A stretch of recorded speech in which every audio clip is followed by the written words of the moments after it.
The Iron Rose, Journey Through Fire and Faith. A novel on the life of Indira Gandhi, author Shri. Rajeev Thatte. Prologue. A Nation's Daughter, 31st October 1984. The air in New Delhi was heavy, not with the usual smog or the crisp chill of approaching winter, but with something unseen, unspoken, and unsettling. The Prime Minister's residence at 1 Safdarjung Road, usually calm at that early hour, echoed with quiet footsteps and the faint murmurs of a nation not yet awake. In the garden, marigolds swayed lightly in the morning breeze, unaware that history stood on the brink of a blood-red dawn. Indira Gandhi walked through the garden, draped in a red and saffron sari. Her gait was steady, her expression calm. There was an eerie serenity about her, as though the earth itself whispered secrets to her soul. Her trusted Sikh bodyguards stood nearby, silent, stern, professional. They had guarded her for years, bound by duty, loyalty, and something deeper. In that suspended moment, before gunshots would shatter the stillness, before the flame would be extinguished, the story of her life paused to take one last breath. This was no ordinary woman. This was a daughter of destiny, shaped by revolution, raised in the cradle of power, and forged in the fires of controversy. This was Indira Priyadarshini Gandhi. And to understand how she arrived at this garden of fate, one must journey back through decades.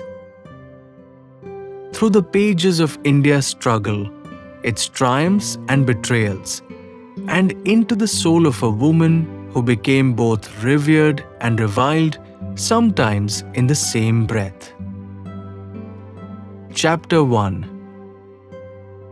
Born in fire, Indira was born on 19th November 1917 into a house that breathed politics and whispered revolution.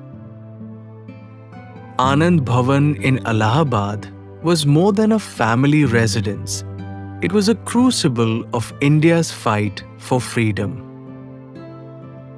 Her father, Jawaharlal Nehru, was already an emerging figure in the Indian National Congress, mentored by none other than Mahatma Gandhi. Her mother, Kamala Nehru, frail yet fiercely committed, wore tuberculosis like a shawl of suffering. From her earliest days, Indira was surrounded by patriots, poets, and philosophers. The air around her carried the scent of ink-stained manifestos and tear gas. As a child, she rarely saw her father. He was either in jail or away organizing protests. Letters from prison became her bedtime stories, filled with dreams of liberty, duty, and sacrifice. Her imagination danced with tales of Rani Lakshmibai and Joan of Arc. Even then, she seemed destined not for the ordinary. She was a quiet child, often brooding, but not timid. She organized a group of children into the Vanar Sena, the Monkey Brigade, a symbolic mimicry of Hanuman's army from the Ramayana. Tasked with small acts of defiance against the British Raj. If children had spies, Indira was their general. Her schooling was erratic, disrupted by her mother's illness and political turbulence.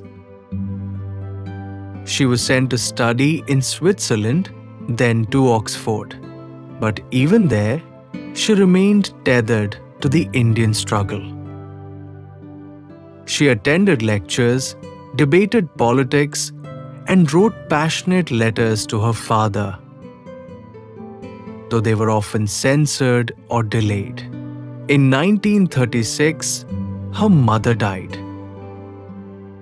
Indira was just 18.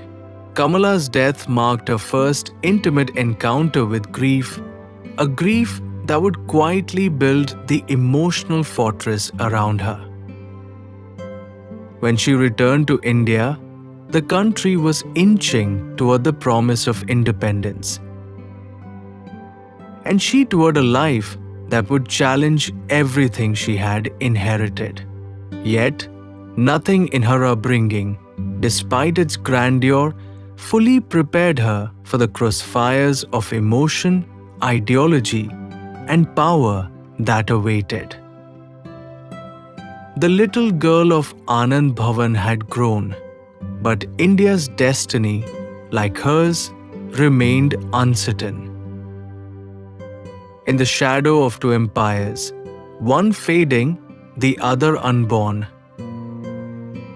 a girl raised on ideals and ashes began her silent march toward becoming history herself.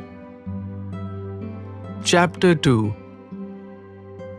The shadow of giants, the war for independence, was no longer a distant battle. It had taken up residence in every Indian heart. By the early 1940s, Indira was back in India and increasingly immersed in the undercurrents of political life. But in that vast ocean of freedom fighters, two towering figures dominated her world. Her father, Jawaharlal Nehru, and his spiritual mentor, Mahatma Gandhi. Living the shadow of such giants was both a privilege and a burden. Jawaharlal was the embodiment of modern India, rational, visionary, and deeply committed to secularism. Gandhi, in contrast, was the saintly father of the nation, a man of simplicity and moral absolutism, with whom power was often uncomfortable. For Indira, navigating between these two men was like learning to balance the sun and the moon in her hands. In 1942, the Quit India movement exploded across the nation.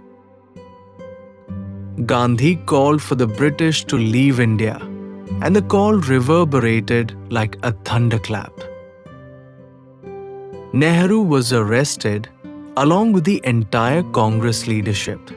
Indira, now in her mid-20s, acted as courier and communicator, slipping between lines of surveillance with coded messages and food supplies. Her resolve hardened. During this time, she also grew close to a man who would challenge the Nehru family's expectations. Feroz Gandhi, a firebrand journalist and activist. Their courtship was quiet but defiant. Jawaharlal disapproved, but Indira, true to her name, chose her own path. They married in 1942, just as India convulsed under wartime repression and internal chaos. Feroz would later become a parliamentarian and voice of conscience within the Congress, but never quite fit the Nehru mold. Their marriage, while affectionate in its early years, would become distant and strained. Yet it produced two sons, Rajeev and Sanjay, who would shape the next chapters of India's political drama. When independence finally came in 1947, India rejoiced. But the partition tore through the soul of the subcontinent. Indira watched as her father became the first Prime Minister of India, burdened with governing a land that bled from every border. She stood beside him, hostess, confident, advisor, and silent witness to history.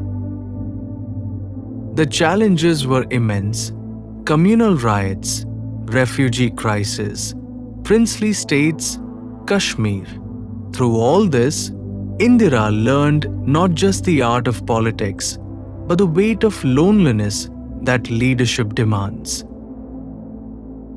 Her closeness to her father grew, yet so did her sense of detachment. She had no illusions about power. It demanded sacrifice, cunning, and the ability to bury grief behind a public smile. In Nehru's India, she was the daughter who listened more than she spoke, who watched more than she acted. But the lessons she absorbed in those post-independence years of diplomacy, betrayal, idealism, and realpolitik would later come to define her own rule. She was still in the shadow, but her roots were digging deep, and storms were coming. Chapter 3. A reluctant heir power has many suitors, but not all are willing brides. For Indira Gandhi, inheriting her father's legacy was never an assumed destiny. It was a reluctant calling. By the 1950s, as Jawaharlal Nehru's India had matured into a functioning democracy, rich in ideals but poor in execution. The Congress Party, dominant yet factionalized, was run more by elders of the freedom movement than by visionaries for the future. Indira remained in the background, respected as Nehru's daughter, occasionally influential, but not yet political in her own right. After Feroz Gandhi's untimely death in 1960, Indira immersed herself more deeply in the workings of government, assuming informal roles in her father's orbit. She was perceptive, organized, and fiercely private. But still, few imagined she would take center stage. When Nehru died in 1964, India went into mourning. The man who had dreamed India into modernity was gone. What followed was a swift game of succession. Lal Bahadur Shastri, humble and unassuming, was chosen as Prime Minister.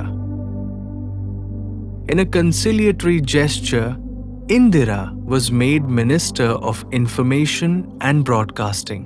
It was a calculated move. Many saw her as pliable, a symbolic heir to Nehru, more figurehead than force.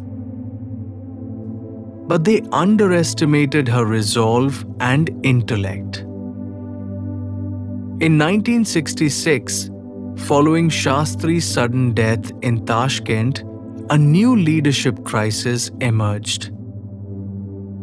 Congress leaders, seeking a malleable leader, rallied around Indira.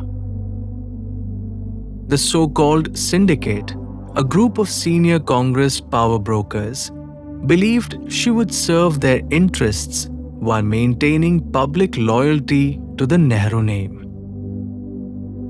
They were wrong. Once elected Prime Minister, Indira Gandhi quickly began consolidating power. Not out of ambition alone, but because she saw no other way to fulfill the dream her father had begun. Her policies grew bolder: devaluation of the rupee, Green Revolution initiatives, nationalization of banks. Each move alienated the old guard, By 1969, the Congress party split. Indira, now a leader in her own right, had cast off the syndicate and forged a new political identity. She campaigned under the slogan Garibi Hatao, remove poverty, and won the hearts of the poor, the marginalized, the hopeful. But the crown was heavy. Enemies lurked in parliament and beyond. She trusted few. Even within her family, divisions simmered. Yet the reluctant heir had transformed. No longer merely her father's daughter, Indira Gandhi was now a storm in her own name, equal parts thunder and shelter. The iron rose was blooming, and the vines of war, reform, and rebellion were beginning to howl. Chapter 4. The Emergency. By 1975, Indira Gandhi stood as the most powerful woman in the world and one of the most embattled. Her sweeping victory in the 1971 general elections, followed by India's decisive triumph in the Bangladesh Liberation War, had elevated her to near-mythic status. The press hailed her as Durga incarnate. But beneath the surface, cracks were widening in the economy, in public trust, and within the courts. The same boldness that had propelled her to victory also bred dissent. Her nationalization drives, propos rhetoric, and centralization of power alienated business elites, old Congress loyalists, and regional leaders. Inflation soared, unemployment rose, and public unrest intensified. The youth, especially students and job seekers, filled the streets with chants of frustration. At the forefront of this agitation was Jayaprakash Narayan, JP, a veteran Gandhian who now called for a total revolution. JP's movement became a juggernaut, attracting socialists, trade unions, religious conservatives, and disillusioned citizens. He urged civil disobedience and appealed to the army and police not to obey unconstitutional orders. For Indira, this was no longer protest, it was sedition. Then came the fateful judgment. On 12 June 1975, the Allahabad High Court found Indira Gandhi guilty of electoral malpractice in the 1971 elections.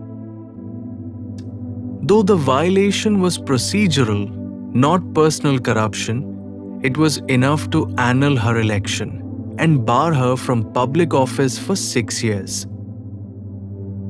The ruling sent political shockwaves through the nation. Indira saw herself cornered, resign, and let the opposition dismantle her legacy, or fight back with everything she had. She chose the latter. On the night of 25th June 1975, President Fakhruddin Ali Ahmad, under her advisement, signed a proclamation declaring a state of emergency under Article 352 of the Constitution, citing internal disturbance. Overnight, democracy was locked away. Civil liberties were suspended. Press censorship was imposed. Thousands of opposition leaders, including JP, were arrested. India awoke to find itself under silent siege. What followed was a paradox of progress and repression. The trains ran on time. Slums were cleared. Birth control was enforced, often brutally, under Sanjay Gandhi's watch. Bureaucracy functioned with newfound efficiency, and yet the price was liberty. Indira Gandhi claimed the emergency was necessary to restore order and protect democracy from anarchy. Her critics called it authoritarianism masquerading as discipline. The judiciary bent. Parliament became a rubber stamp. Fear slithered into every editorial, every drawing room, every whisper in the dark. Yet even within the storm, Indira remained enigmatic. She spent hours in solitude, consulted astrologers, wrote letters, listened to classical music. She was not giddy with power. She was possessed by a singular, iron will to protect the India she believed only she could save. For 19 months, India lived under the shadow of emergency. It was a time of sterilization camps, midnight knocks, and sullen silence. But it was also a time of ruthless resolve and airy efficiency. The iron rose had shown her thorns. In January 1977, against all expectations, Indira lifted the emergency and called for elections. Her advisors were stunned, but she wanted vindication from the people, or at least to confront her reckoning on her own terms. The people responded not with reverence, but with rejection. In March, the Congress was defeated. Indira Gandhi lost her own seat. The Janata Party, a patchwork of her former critics and sworn enemies, came to power. For the first time in 3 decades, India was ruled by someone outside the Nehru-Gandhi dynasty. The iron rose had been cut down, but roots, once deep, do not die easily. Chapter 5. The Return March 1977. The verdict of the Indian people was unambiguous. After 19 months under the emergency, Indira Gandhi's Congress party suffered a historic defeat. For the first time since independence, India was ruled by a non-Congress government, a motley coalition of opposition forces united only by their hatred of Indira. The Janata Party, led by Morarji Desai, promised to restore democracy, end authoritarianism, and heal the wounds of the emergency. For Indira, it was not merely a political loss, it was personal repudiation, a fall from Olympus. She lost her own seat in Raebareli. Sanjay Gandhi, once the shadow prince, vanished from the corridors of power. The iron rose had been trampled, but not uprooted. Indira spent the initial months after the defeat in near silence, shuttling between her modest New Delhi home and the hill town of Chikmagalur. The press dismissed her as finished. Former allies abandoned her. Cases were filed against her. She was even briefly arrested, a gesture more symbolic than judicial, but one that stirred public sympathy. Meanwhile, the Janata government, fractured by egos and ideological differences, began to falter.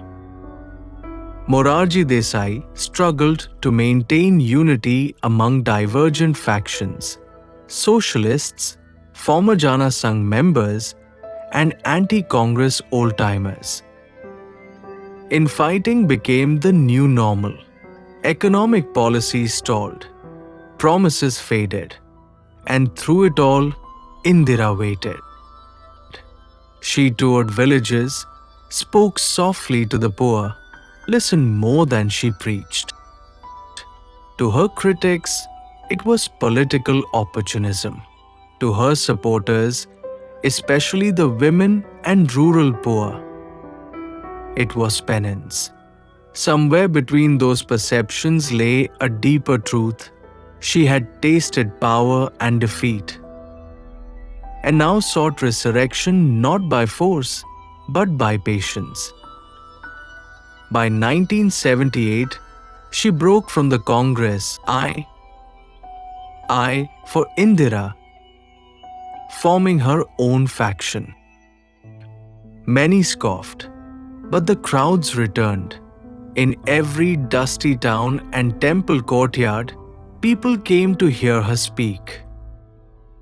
She no longer sounded imperial. She sounded weathered, wounded, and strangely relatable. Then came 1979. The Janta government collapsed under its own contradictions. Indira watched as former freedom fighters bickered like novices. The country, yearning for stability, looked back toward the Iron Rose. In January 1980, elections were held again. Indira Gandhi and her Congress, I, swept back to power. Sanjay Gandhi won a seat in parliament and returned to the inner circle. The prodigal matriarch had returned, not with fire and fury, but with a quiet, simmering intensity. But the India she reclaimed was no longer the one she had ruled in 1975. The wounds of emergency still ached. The political landscape had changed. Communal tensions, caste unrest, and separatist movements were rising. Still, in that moment of comeback, Indira stood taller than ever, bruised but unbroken. Cast out but called back. She was no longer merely a leader. She had become a myth. A myth reborn from the ashes of her own making. Chapter 6. The lioness and the cub power, once seized, demands its own heirs. And in Indira Gandhi's quote, that heir was not chosen by the constitution nor by parliament, but by the pulse of blood and the instinct of legacy. The year was 1980. Indira had returned to power after the disintegration of the Janta experiment.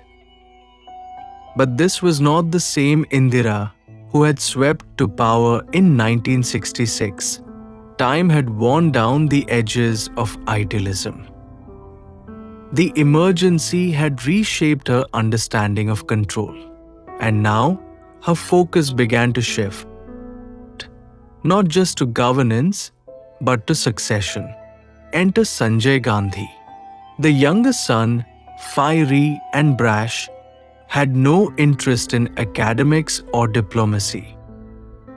While Rajeev, the elder, was flying planes for Indian Airlines, Sanjay was already maneuvering through the corridors of power.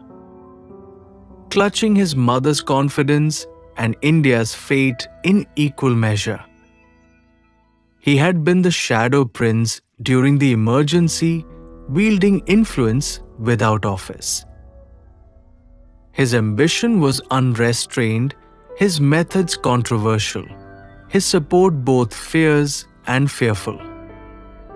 To the public, Sanjay was an enigma, at once a symbol of youthful energy and unchecked authoritarianism. He had led slum demolitions in Delhi, championed forced sterilizations, and moved with a certainty that unnerved seasoned politicians.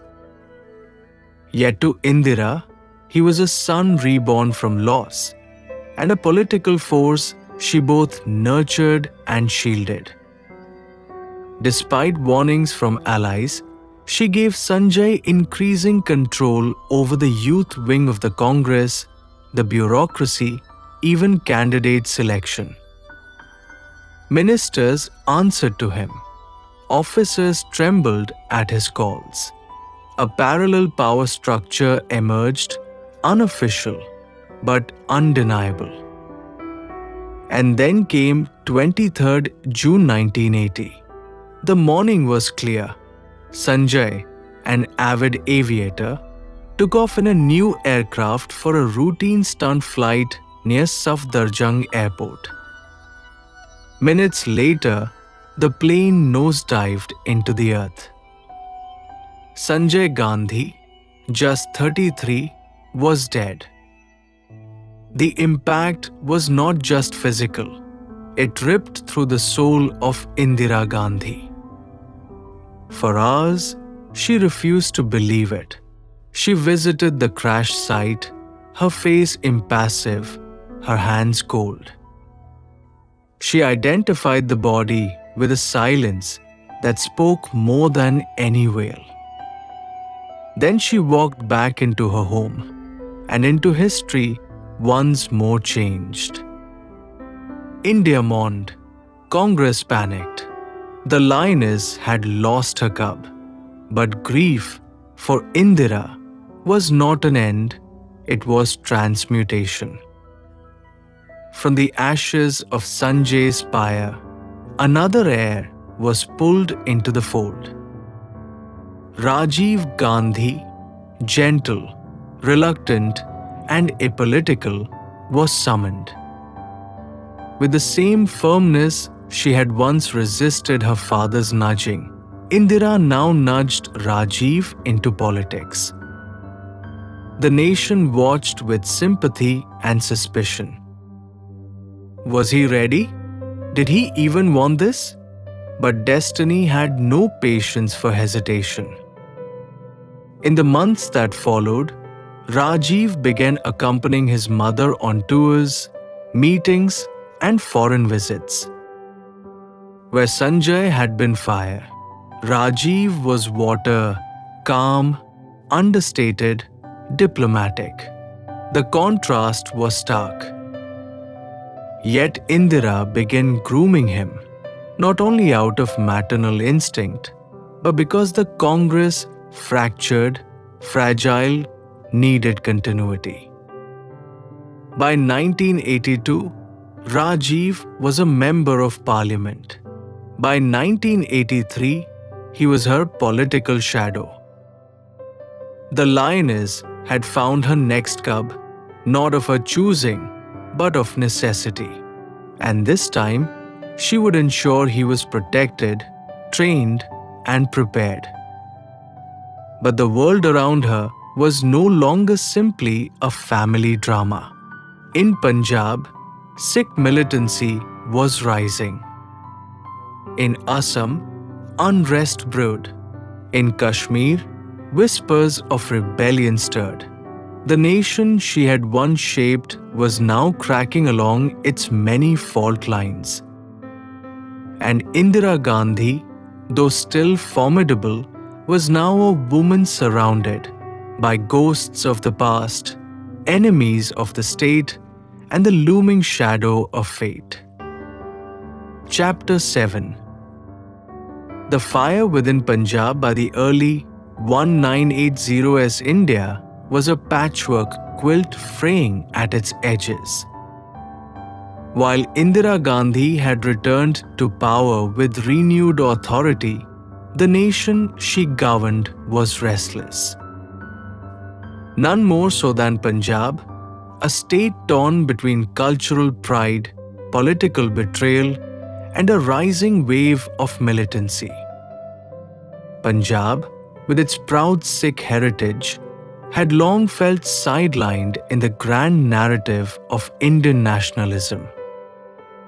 The Green Revolution, which had once made Punjab India's breadbasket, had also bred disparities between urban and rural, landowners and laborers, Hindus and Sikhs. Beneath the prosperity, resentment simmered. In this volatile soil, a firebrand preacher began to rise. Jarnal Singh Bhindaramwale was not a conventional politician. He was charismatic, devout, and uncompromising. Preaching from the Golden Temple complex in Amritsar, he attracted disillusioned youth with fiery rhetoric about Sikh identity, injustice, and autonomy. While not initially secessionist, his movement soon blended faith with militancy. Guns followed sermons, bombs shadowed processions, and demands grew louder for Khalistan, a separate Sikh homeland. Indira Gandhi watched warily. She had seen insurgencies before, but this was different. Punjab was not on a distant border. It was the cultural heartland of India's Sikh population, many of whom had loyally served the army, government, and even her personal security. The threat was both political and personal. In 1982, Bhindaramwale and his armed followers took refuge in the Akal Takht, a sacred building within the Golden Temple complex. From there, they fortified themselves, turning the holy site into a militarist zone. Amritsar, once a symbol of spiritual serenity, became the epicenter of fear. For 2 years, negotiations failed. Political missteps, local corruption, and rising extremism fed the fire. Assassinations, bombings, and communal riots became routine. Punjab teetered on the brink. By June 1984, Indira Gandhi made her fateful decision. Operation Blue Star. The army was ordered to flush out militants from the Golden Temple. It was an unprecedented move, sending tanks and commandos into the most sacred Sikh shrine. The operation succeeded militarily. Bhindaramwale was killed. Weapons were seized. The temple was reclaimed. But the price was enormous. The Akal Takht lay in ruins. Hundreds, perhaps thousands, were dead. Photographs of bullet-ridden walls and blood-soaked sanctuaries circulated worldwide.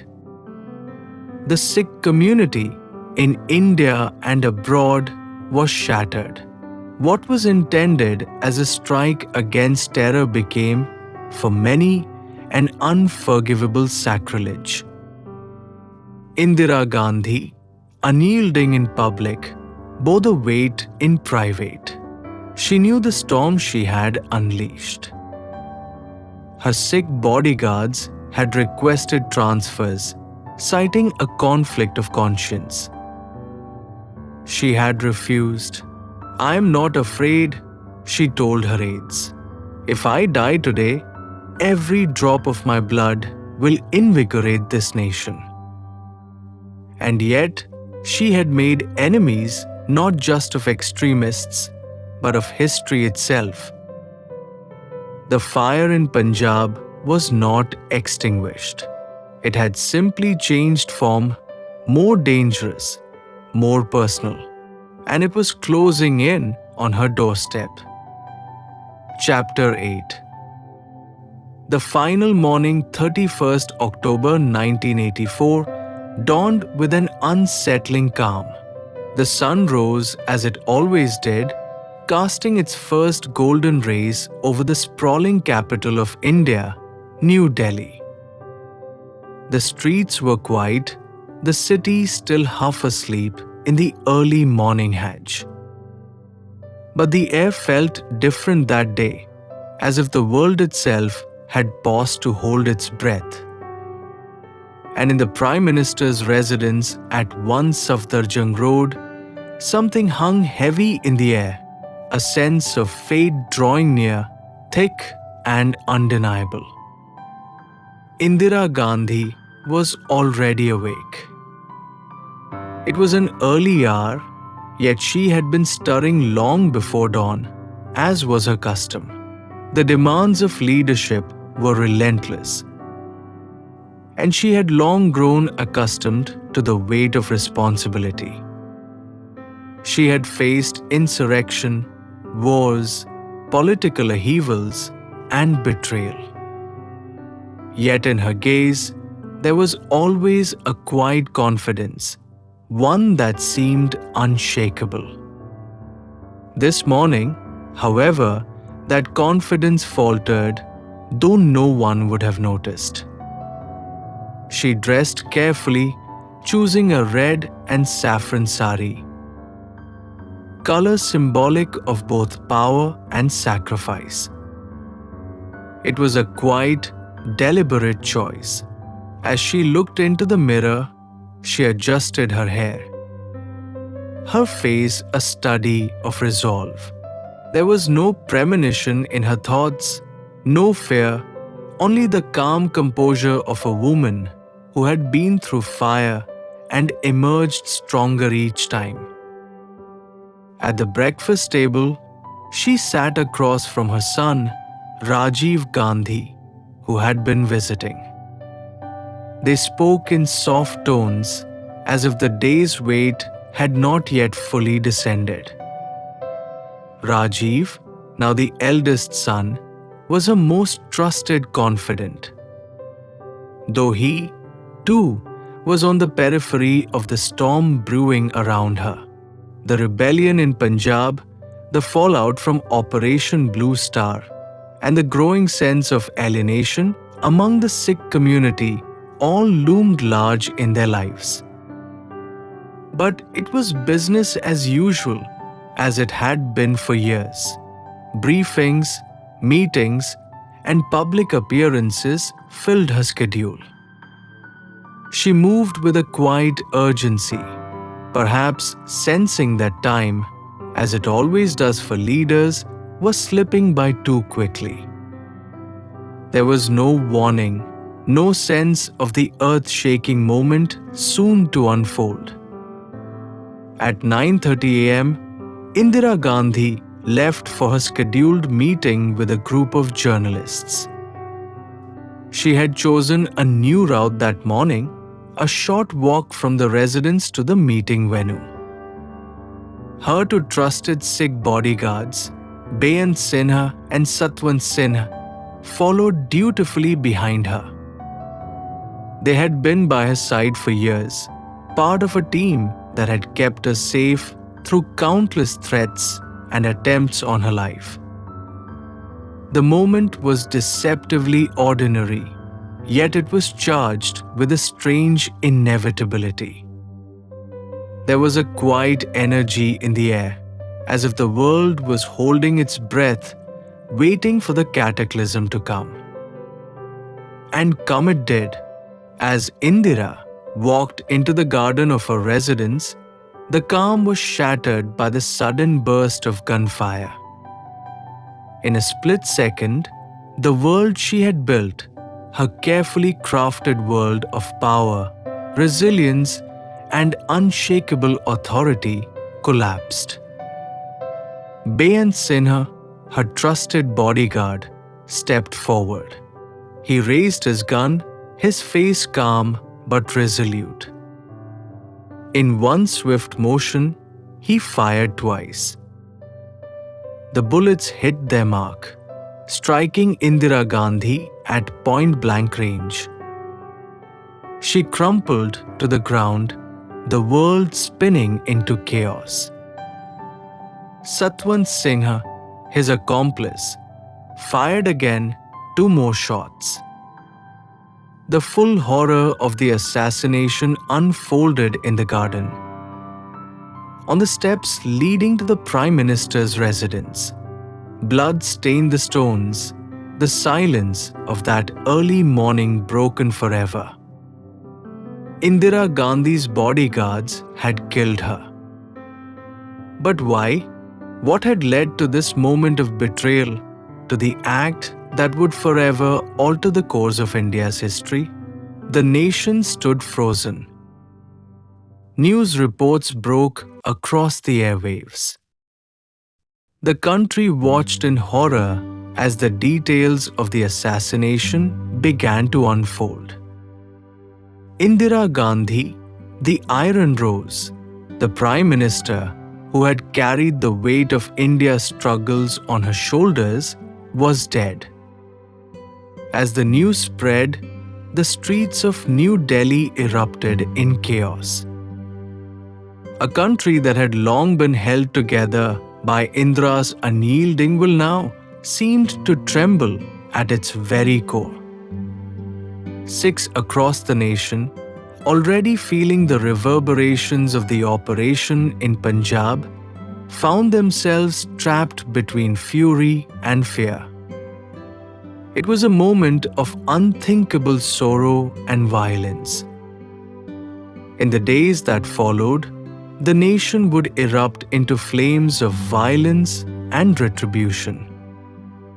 Sikh homes were burned, families were targeted in vengeance, and chaos reigned. Yet, through the pain, there was something deeper. The understanding that a legacy, both cherished and contested, had been brutally severed. In the final moments of her life, Indira Gandhi had fulfilled her role as the embodiment of India's power. But it was also a life that had been forged in contradictions, torn between duty and sacrifice. She had been a leader who made decisions with unwavering conviction, but the choices she made were never without consequences. The fire she had kindled in Punjab had burned her, and it was now consuming the nation she had shaped. Indira Gandhi's assassination was not just the loss of a leader, it was the loss of a symbol, a vision of what India had come to represent. Yet, even in death, her name would echo through the corridors of time. The Iron Rose had fallen, but her legacy would remain indelible, written into the very fabric of India's history.